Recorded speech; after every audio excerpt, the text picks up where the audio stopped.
Hi, everyone. Well, as you can see, I have two guests today, one who's been on the show before and one who hasn't. They both are with the Water Wealth Project. Ian Stephen is the program director there, and I'm not sure what April Davis does, but we'll find out. Welcome to the show, both of you. Thank you. Good to be on. Yeah. So, Okay. Ian, explain to everybody before we start the reason why you're here, what the Water Wealth Project is.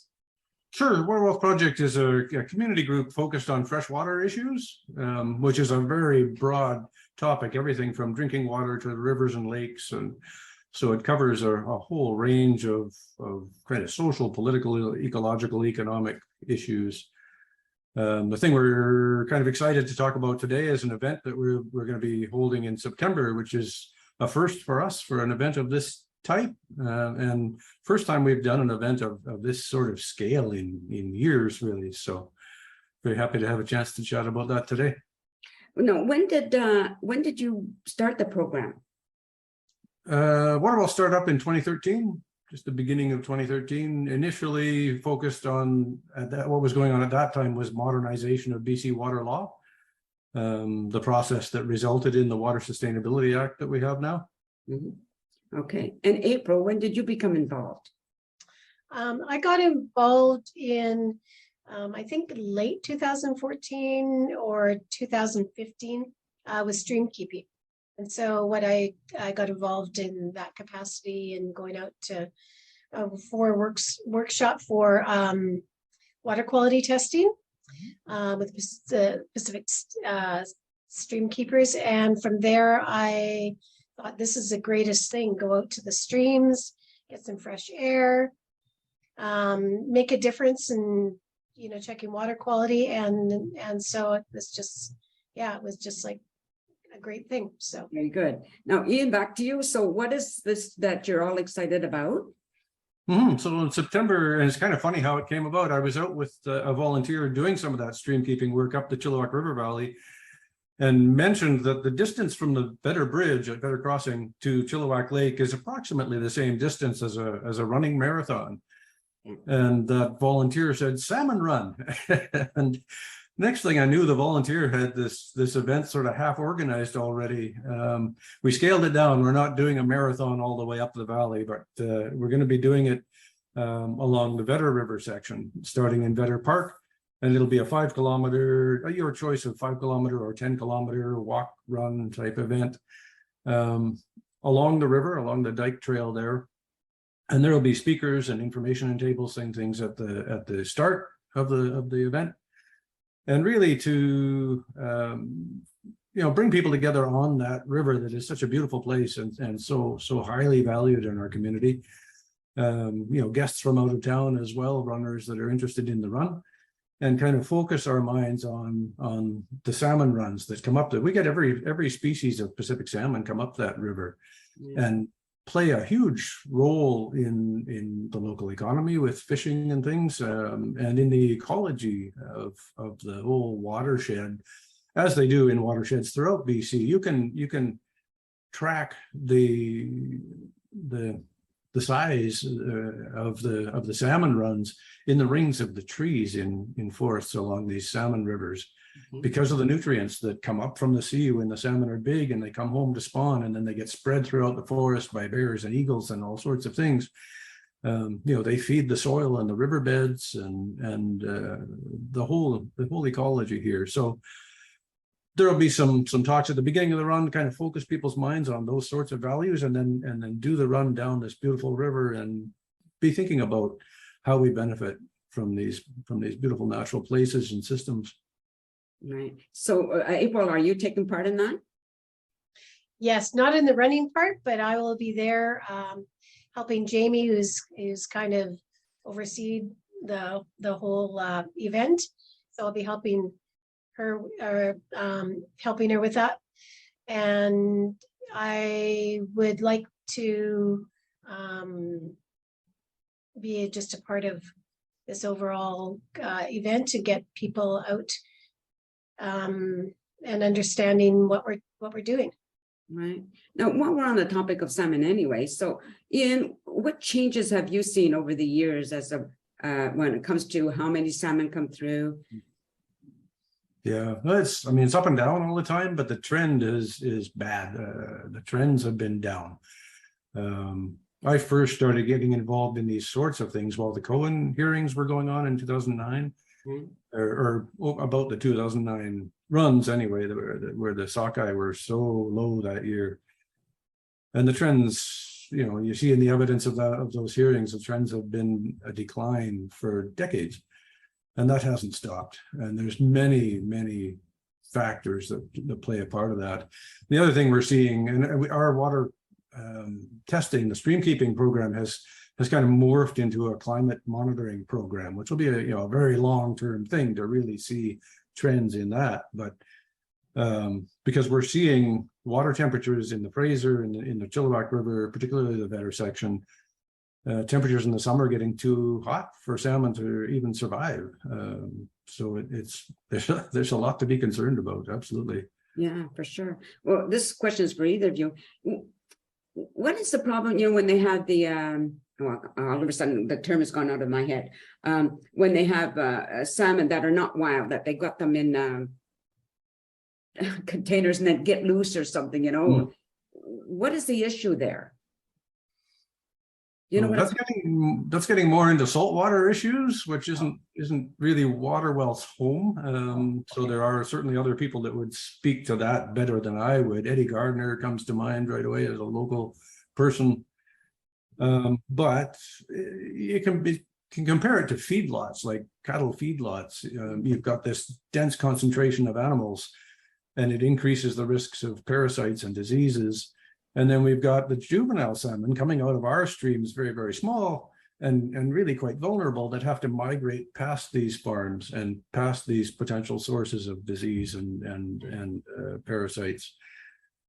And it has a toll on them when they're in those vulnerable young stages. Okay. Yeah, that was what I was at salmon farms. I couldn't think of the term. I had it all in my head before I started the interview. So, April, what are your fears or hopes for the future when it comes to the salmon? My kind of focus is kind of the awareness, and I think if more people become more aware of the importance, that they'll have an understanding with regards to the salmon, that basically if the salmon and we don't take care of their habitat, we're not taking care of our habitat. And so our journey as humans going on is going to be incredibly difficult for a lot of us, or our kids and our grandkids, because everybody is more aware that the temperatures are going up, and it's affecting how we live now. So right. So Ian, I'm thinking about, we have two factors, right? The increase in water temperature and so many more human beings fishing for the salmon, and I'm not talking about the individual fishermen, obviously, but those big trawlers that go in and just scoop them all up, right? Yeah, and that gets incredibly complex, because even in the freshwater, you've got indigenous fisheries. I mean, we have unextinguished indigenous title here in BC, and culturally, ecologically, or economically, salmon have been extremely important to First Nations, and so their fishing rights really should be primary, I believe. Particularly, at the very least, the ceremonial fisheries, and we've seen instances of indigenous chiefs arrested for catching a ceremonial salmon. And then add on top of that, you've got the recreational fisheries, which range from the professionals who it's an important industry, to the recreation. There's so many thousands of people that's a very important source of recreation for them. And somehow in that you have to manage a declining stock of fish to fish from. And then out into the ocean, you're dealing with international issues, because the salmon do kind of circuits up through, so they're going into Alaska, Russian waters, international waters, and so the management becomes very, very complex. And I think everybody wants conservation to be kind of top of mind, and first priority, but it seems like it doesn't end up working out that way Yeah. in the results. It's so complex. Yeah, I can imagine like one country and another country, like if Canada say the Canadian government decided fisheries are really going to make a big impact and being more aware and being more careful, whatever. If they don't have those agreements with other countries, it doesn't mean anything, really, does it? Yeah, the international agreements are essential. And there is a salmon commission between Canada and the US that works on those agreements. But you still see concerns. There's been concerns raised recently in the media about salmon, too many salmon being taken in Alaska and not enough of them making their way down into Canadian waters. Yeah. And unfortunately, they have to come this way. So what do you do? Yeah. A lot of negotiation. And I mean, everybody, the science is critical to know what's going on out in the ocean, what's going on in the freshwater. You know, as far as like where water wealth works in the freshwater sort of realm, habitat degradation and loss is an ongoing problem that is, I think, a significant factor in the well-being for the spawners to be able to survive to spawn, and then for those juveniles to be able to survive to get out again. You know, if you look at coho that might live in freshwater for up to a couple of years before they head out, they're extremely susceptible to contaminants like the chemicals that come out of tires from our cars.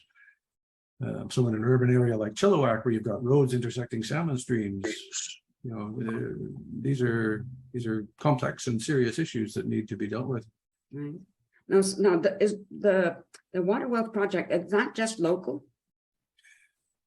Well, we're a local group, but we so. Are often dealing, like we did with the Water Sustainability Act, dealing with provincial and even federal issues. Something that's been taking up far too much of my time for years now has been the Trans Mountain Project, which is a federal project. So it's kind of all over. It's everything from local to national, even touching little bits on international. Okay. So April, when you're out there testing water quality, what is it you're looking for? One of the biggest things is oxygen, to see if there's enough oxygen in the water for salmon. So that's one of the biggest things. When we go out there, we test for pH, acidity, as well as conductivity and saline. So it's kind of a mixture. If the stream is, if we're able to, we start to check the depths, the banks, and that sort of stuff. It just depends on how large and how much time we have to do that part, and the temperatures. I don't know whether, we have a program where we have 33 temperature loggers. They're up in the Chilliwack River Valley in the streams. And that started a couple, I think, 3 years ago. So we've got that program going where we've got the temperature loggers, and Ian's got a bit more of the details on the actual logger that we do use. Now, every year, every summer in Chilliwack's the same thing about water conservation. Sorry. If I wanted to water my lawn, which I don't do, I think is ridiculous. But anyway, if I wanted to water, I have certain, restrictions because of the water levels. It's the same thing every year. Is there something that can be done about that to change so that we're not short of water? Or is that something you look into? Maybe you don't even go there. Well, we do. I'm just trying to think like what can be done. I mean, you've got a limited and actually declining source of water for those of us who live here in Chilliwack. Then April touched earlier on the sort of the relationship of our well-being to the well-being of these natural places.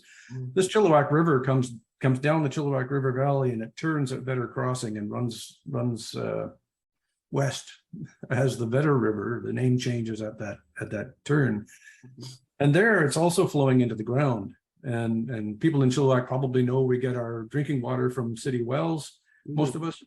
And those wells get their water from the Sarvisbetter aquifer. I think a lot of people don't realize that the main source of recharge to that Sarvisbetter aquifer is that river. Right. So, for example, we know our own bodies are largely made up of water. The water, if you live in Chilliwack, the water that's in your cells, to a large degree, probably came from that river, because it's flowing down the river into the ground, recharging that aquifer that your drinking water is coming from. Right. Yes. And the river, with climate change, the flows are declining, and the glaciers at the very top of it are declining, Right.